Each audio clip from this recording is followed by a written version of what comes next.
혹시 간단한 글쓰기를 할 때도 썼다 지웠다를 반복하시나요? 글이 중요한 자기소개서, 보고서, 논문 등을 쓸 때 아무리 봐도 내 글이 별로인 느낌이라면 여러분의 글이 확 달라질 수 있는 저만의 팁을 준비했습니다. 제가 책 한 권을 쓰고 출간하게 해준 쉽고 재미있게 글을 쓰는 3가지 방법, 지금부터 시작합니다. 채널 고정.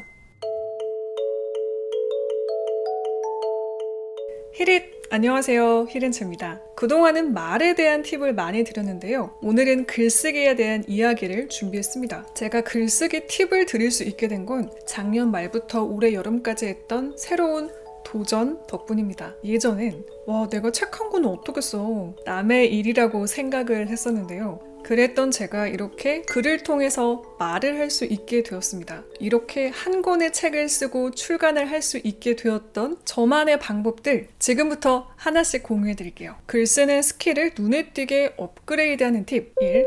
서론에 힘주기. 모든 컨텐츠를 만드는 데 통하는 하나의 진리가 있습니다. 이건 글도 마찬가지인데요. 바로 수용자, 소비자의 입장에서 만들 것입니다. 아무리 좋은 콘텐츠도 봐주는 사람이 없다면 혼자만의 예술이 될 테니까요. 여러분이 글을 쓰는 목적이 일기가 아니라면요. 반드시 글을 보는 사람의 입장에서 시작하셔야 합니다. 무슨 말이냐면요. 바쁜 시간에 볼거리가 이렇게 많은 세상에 굳이 나의 글을 읽어야 하는 이유를 만들어 주어야 한다는 뜻입니다. 글의 시작부터요. 한마디로 오프닝에 힘을 주지 않으면 채널이 삑 돌아갑니다. 페이지를 넘겨버릴 확률이 매우 높아지죠. 자소서라면 다음 지원자의 원서로 쓱 넘어가겠죠. 네, 이건 특히 제 과거 경력도 많이 도움이 되었는데요. 라디오 PD를 하던 시절 회사가 진행을 시켰다는 이야기는 제가 평소에 채널에서 이야기를 많이 했었죠. 당시에는 힘들었지만 지금은 참 그 회사에게 고마워하게 된 이유가 하나 더 있습니다. 네, 바로 저에게 대본을 쓰게 했기 때문인데요. 어느 순간 예산 절감을 위해서 제가 원고를 직접 쓰고 방송을 하게 됐습니다. 네, 그 덕에 라디오 원고를 직접 쓰면서 배운 것이 있어요. 이거를 책 쓰기에도 적용했는데요. 라디오를 들어보신 분은 아시겠지만 오프닝이 매우 중요합니다. 오프닝부터 청취자의 귀를 사로잡아야 고정 청취자를 확보할 수 있거든요. 프로그램이 시작하는 그 시간에 청취를 하는 습관을 들일 수가 있기도 한데요. 이때 오프닝에 들어가는 주요 소재가 바로 글쓰기의 오프닝, 서론에도 적용이 됩니다. 읽는 사람을 사로잡는 시작. 어떤 소재가 있을까요? 다음에 3가지를 기억하세요. 첫 번째, 호기심이 생기는 첫 문장. 2번째, 공감 가는 사례. 3번째, 재밌는 에피소드. 추운 겨울, 오히려 활짝 피어나는 꽃이 있다는 걸 아시나요? 한참 라디오 오프닝을 쓰는 것을 고민했던 시절 타방송사의 오프닝에 나왔던 이야기를 재구성해 보았습니다. 무슨 꽃인지 궁금하시죠? 보통 한겨울의 꽃들은 죽기 마련인데 말이죠. 호기심이 생깁니다. 바로 복수초 이야기인데요. 라디오를 듣던 저의 귀와 이 마음을 사로잡았습니다. 당시에 저는 매우 지쳐 있었습니다. 그때 이 오프닝이 저에게 깨달음을 주었는데요. 지금의 내 상황은 한겨울처럼 춥고 피곤하지만 이를 견뎌내고 복수초처럼 활짝 피어나야겠다 라는 다짐을 하게 한 거죠. 글도 마찬가지입니다. 독자에게 호기심이 생기게 해서 글을 읽게 만들어야 하는데요. 그리고 공감 가는 이야기로 마음을 움직여야 하고요. 감동까지 주고 재미까지 있으면 금상첨화겠죠. 추운 겨울에 오히려 활짝 피어나는 꽃이 있다 라는 식으로 첫 문장을 시작해보는 거죠. 그래서 제가 책을 쓸 때도요. 서론에 저의 다양한 경험담 혹은 공감 가는 이야기 문장으로 시작하려고 했습니다. 호흡에 대한 이야기를 잠깐이라도 듣고 나면 생기는 재미있는 현상이 있다. 자동으로 쉬던 숨이 어느 순간 의식이 되고 신경이 쓰이는 것이다. 지금 이 글을 읽으며 들숨과 날숨이 신경 쓰이는가? 이런 식으로 말이죠. 만약에 여러분이 저의 책을 읽을 때 쉽게 잘 읽힌다, 공감이 간다 라고 느끼셨다면 감사드립니다. 저의 노력이 가닿았네요. 네, 마찬가지로요. 여러분이 하고자 하는 글 속의 주장, 내용에 들어가기 전 호기심이 생기는 공감 가는 재미있는 사례나 문장으로 서론을 시작해보세요. 밋밋하고 뻔했던 글에 생명력을 불어넣을 수 있습니다. 글쓰기 실력을 향상시키는 두 번째 팁입니다. 2. 뼈대 잡고 시작하기. 보통 일기를 쓸 땐 의식의 흐름대로 글을 쓰게 됩니다. 그런데 일기가 아니라 주장이 담긴 글, 읽는 이에게 어필해야 하는 글이라면요. 꼭 2번을 하셔야 합니다. 개요.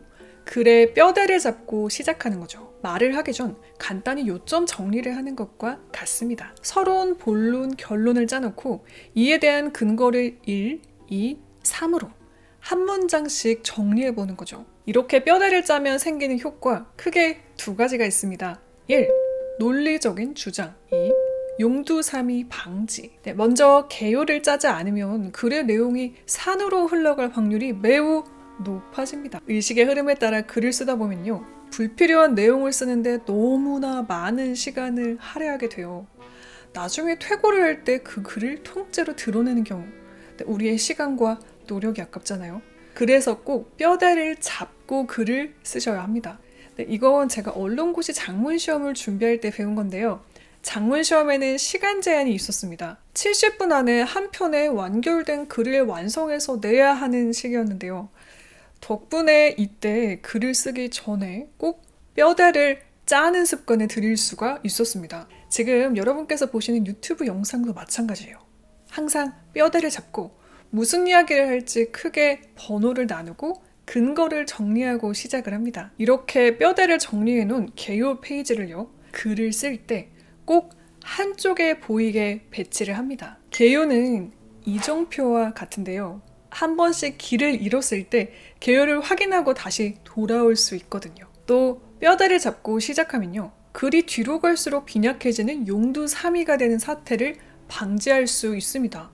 어떤 글을 보다 보면 처음에는 흥미롭게 시작을 했다가 후반으로 갈수록 힘이 빠지는 경우가 있습니다. 그래서 결론이 뭐지? 시시해집니다.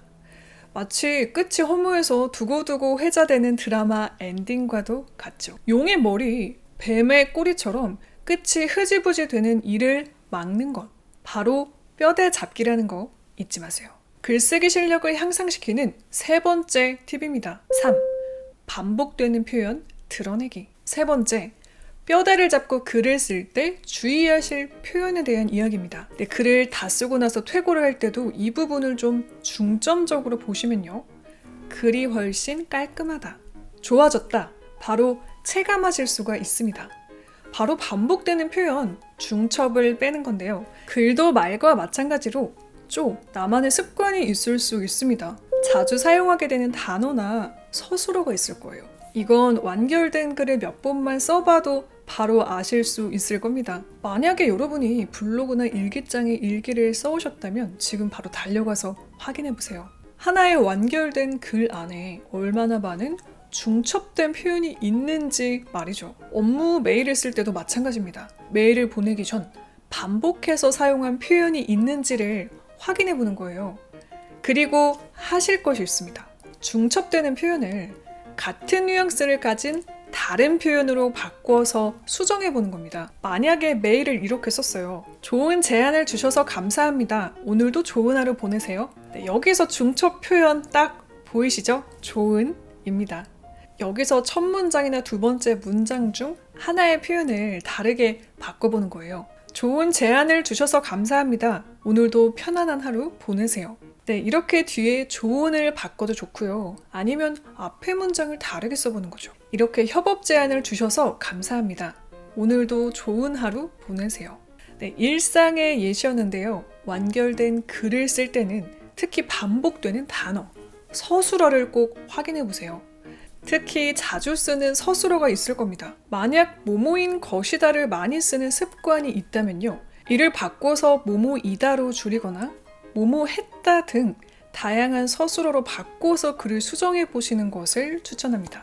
추가로 논리력, 표현력을 기르고 싶은 분들은 필사만한 것이 없는데요. 필사와 관련된 팁이 담긴 영상은 링크로 걸어두겠습니다. 자, 이렇게 오늘은요. 여러분의 글쓰기 실력을 빠르게 향상시킬 수 있는 팁 3가지를 이야기해봤습니다. 정리의 시간 1. 서론에 힘주기 2. 뼈대 잡고 시작하기 3. 반복되는 표현 드러내기였습니다. 마지막으로 1번의 참신한 사례를 찾는 저만의 팁을 하나 알려드릴게요. 먼저 내가 하려는 주장과 관련된 예시를 떠올려 봅니다. 평소에 알고 있었던 지식이나 공감 갈 만한 나만의 경험이 있으면 좋겠지만요. 만약에 생각이 잘 안 난다 하실 때는요. 이와 관련된 세상의 모든 분야를 확장해 생각을 해보시는 건데요. 예를 들어 어려운 상황을 극복하고 나면 한 뼘 더 성장할 수 있다 라는 주장이에요. 그럼 한번 생각해 보는 거예요. 어려운 환경 덕분에 오히려 성공한 사람들의 사례는 없을까? 사람이 아니라 동식물 중에 오히려 어려운 환경에서 더 잘 사는 친구들은 없을까? 그리고 나서 자료 조사를 해보시는 겁니다. 네, 그렇게 해서 제가 찾아낸 책에 실은 에피소드를 끝으로 마무리해 볼게요. 물벼룩은 녹조를 먹어치워 녹조 현상을 해결해주는 갑각이다. 물벼룩이 독성 물질을 제거하는 방법은 우리에게 시사하는 바가 크다. 바로 녹조 속 치명적인 박테리아의 독을 섭취해 체내 곰팡이를 제거하는 약으로 사용하는 것이다. 인간을 포함한 동물과 곤충에게 치명적인 독성이 유독 물벼룩에게는 개체수를 증가시키는 약이 된다는 얘기다.